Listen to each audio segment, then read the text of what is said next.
Bonjour à tous, on va construire sur GeoGebra la constellation de la Grande Ourse. On commence avec un segment AB de 60 mm, c'est-à-dire 6 cm. C'est un petit peu trop grand, ça dépasse du cadre de l'écran. On déplace le point B, voilà. Ensuite, on enchaîne avec un angle ABC de 137 degrés. Donc, angle de mesure donné, A, B et C, 137. On continue, une droite BA', on peut prendre une demi-droite aussi, c'est pareil. Et enfin, un cercle de 44 mm de rayon. Voilà. C'est-à-dire 4,4 cm. On met un point à l'intersection de la droite et du cercle, enfin une intersection, on pourrait prendre dans l'autre sens, mais c'est pas le meilleur plan. Une fois qu'on en est là, on va masquer tout ce qui ne sert à rien, le cercle, on peut le masquer, ne pas le supprimer, juste le masquer. Là à droite, hop, et le point A'. Voilà. On relie le point B et le point C, et on va continuer notre construction. Ce sera toujours la même chose, pardon, là je fais une bêtise. On va prendre l'option déplacer. Donc ce sera toujours la même technique. On enchaîne un angle, un cercle, une droite, et ensuite on supprime ce qui n'a pas lieu d'être. Alors, ici, l'angle BCD a pour mesure 174 degrés. On fera attention, il est construit dans l'autre sens, donc sens horaire. On trace la droite. On trace le cercle de rayon 49 mm. 49, oui c'est ça, 4,9 cm. On place le point à l'intersection. Voilà. Ah, là il veut pas, parce qu'il a trop de possibilités, il détecte mal. Donc on va juste supprimer le point B'. Non, je dis une bêtise, on va ne pas l'afficher. Comme ça, à l'intersection, il n'y a pas de souci. On est là. Il reste à masquer le cercle. Voilà.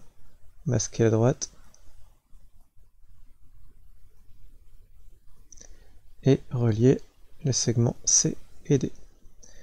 On continue, l'angle CDE a une mesure de 128 degrés. On est bien dans le sens anti-horaire.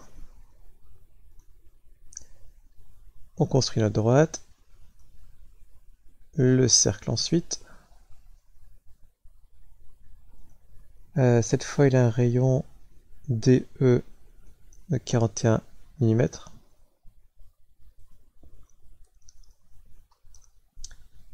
Et on va placer le point à une intersection du cercle et de la droite. On va masquer tout ce qui n'a pas lieu d'être. Le cercle, la droite. Alors, petite parenthèse, on pourrait très bien laisser tous les traits de construction et tout éliminer à la fin.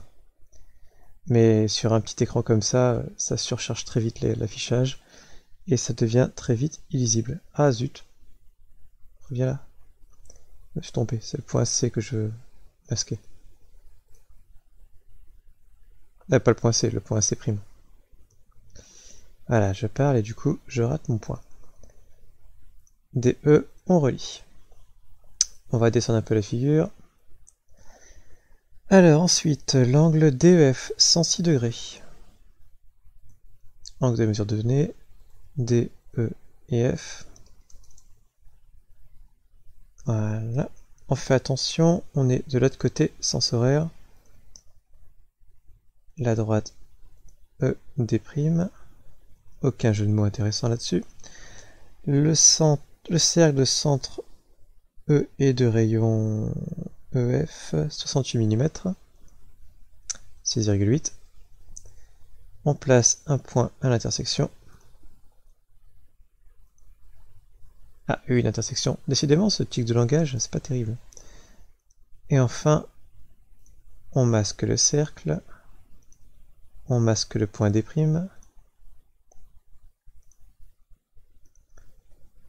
On masque la droite. Et on relie le point E et le point F. Qu'est-ce qu'il me reste? Le segment FG. On est parti. L'angle est de 102 degrés. Attention, il est construit en sens horaire. On trace la droite.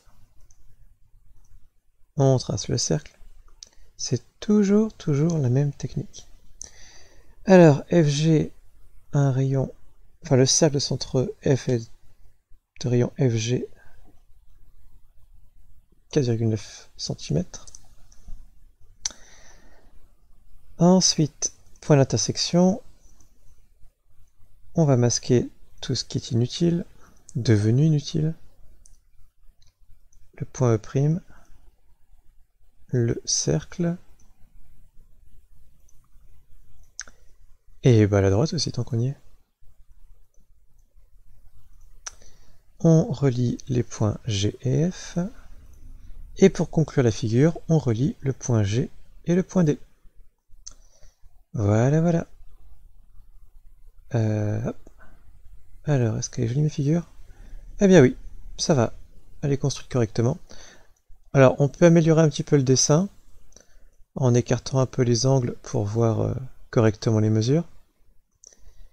Le point D aussi qui a un petit mot un peu à l'écart. Ok, bon bah voilà, à vous de le faire, à vous de me l'envoyer sur le site, et puis bah bon courage.